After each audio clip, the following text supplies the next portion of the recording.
Welcome to another Insider Special Report. I'm Jared Johnson, and I'm joined by the Mighty Joe Yeager. Mighty Joe, man, another beautiful day here on Texas Tech campus. How you doing? Yeah, doing good, man. This hat is more than cosmetic. It's very practical right now. It's pretty dadgum toasty out here right now. No doubt. Speaking of that, my five head's getting toasted right now. I should have worn a hat, but anyways, we're here to talk. We want to talk about some Texas Tech football. I know, like, the main storyline with Texas Tech has been Kliff Kingsbury once again. You know, his position with the team and is it in doubt and all those storylines.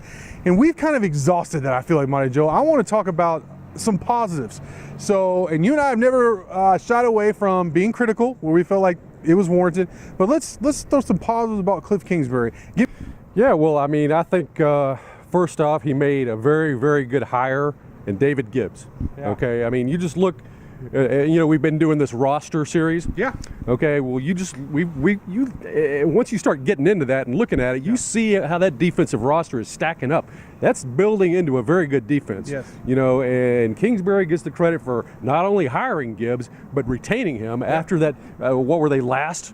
Statistically in the country, his first year or something like that. 2 years they were right there at. I know. About worse. Yeah. So I mean, he had every reason to say, listen, I can't justify keeping you on after this.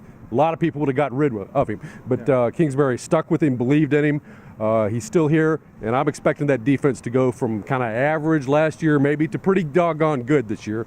That sort of a turnaround is just phenomenal considering where it was such a short time ago.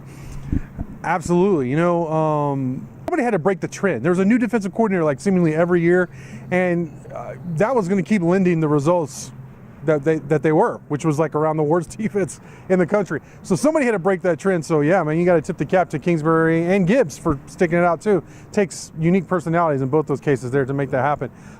For me, I got to say, I've been really impressed with how open Kingsbury has been with everyone, the fan base, the media. This spring, they were about as open as any Power 5 program you could ever ask them to be. You know, I mean, or that I've heard of in this modern era of college football, which has been in stark contrast to what Kingsbury had been before. I had a chance to sit down with him earlier in the week, Mighty Joe, and he admitted as much that was something that he didn't do a good job of early in his tenure here as head coach, and that's something that he, Kirby Hoka, everybody in the program got together and said, let's change this. Let's reach out.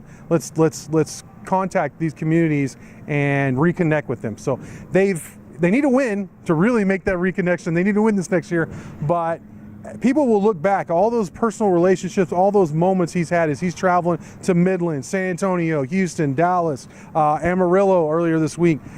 All that stuff's going to come back if they do win and just strengthen the bonds, and it'll be good overall for the program. I've been impressed that he's been willing to admit that was a mistake and act accordingly. So those are a couple of positives. There are more, but those are a couple of positives that have stood out to Mighty Joe and I about Kliff Kingsbury. Great stuff from you as always, Joe. Thank y'all for watching, and until next time.